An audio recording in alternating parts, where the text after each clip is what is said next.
Hello learners, and welcome to week 5 of U.S. History Foundations to Reconstruction. I really can't believe we're on week 5. The school year is flying by.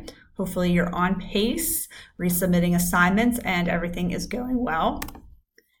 This week you are completing units 1.8 and 1.9, Puritan Migration and Settlement of New England, as well as taking your quiz 2. Some big concepts, again, are Puritan migration and the settlement in New England.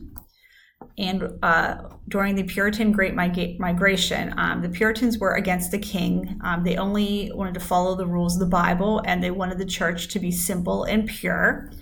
And here's a little video on. This video will talk about the Puritan Great Migration. But before we go into specifics, I need to explain a few things. What is migration? Migration is when people move from one place to another. Reasons for migration could be separated into 2 categories. The push factors are what push you away from a place, and the pull factors are what draw you to it. An example of a push factor would be rising property prices. An example of a pull factor would be improving environment. Voluntary migration is when you want to move. But involuntary migration is when you have to move. For example, when there's a war and you have to escape. Great migrations are migrations that are notable in history. Usually because a large amount of people move. We'll be looking at the Puritan Great Migration. It started around 1629 and ended around 1640. Approximately 20,000 people migrated during that time period. This image shows the Puritans in America, which was their destination of migration. The Puritans were people who were against the King's Church, the Church of England. The Puritans thought that they should only follow rules set by the Bible and not add any extra rules set by the king. Basically, they wanted the church to be simple and pure, so they wrote a petition to the king at the time, King James I. This petition was called the Millenary Petition as it was signed by 1,000 Puritan ministers. King James threatened to persecute the Puritans. Then King Charles became king, and he banned the Puritans' writing. The Puritans migrated because their religious opinion was not accepted. Could be seen as a forced migration as they had to escape persecution. If they stayed in England, they might get treated differently from everyone else.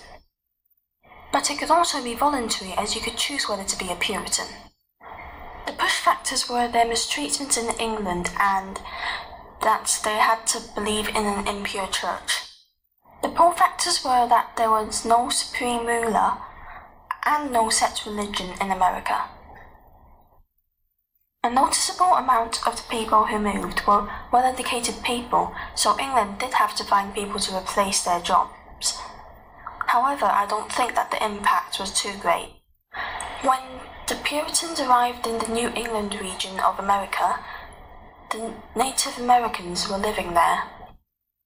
The Puritans felt the need to convert the Native Americans to their religion.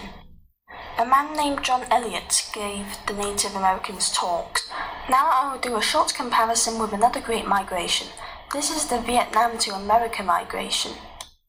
They migrated because they were escaping from a war, making it a forced migration.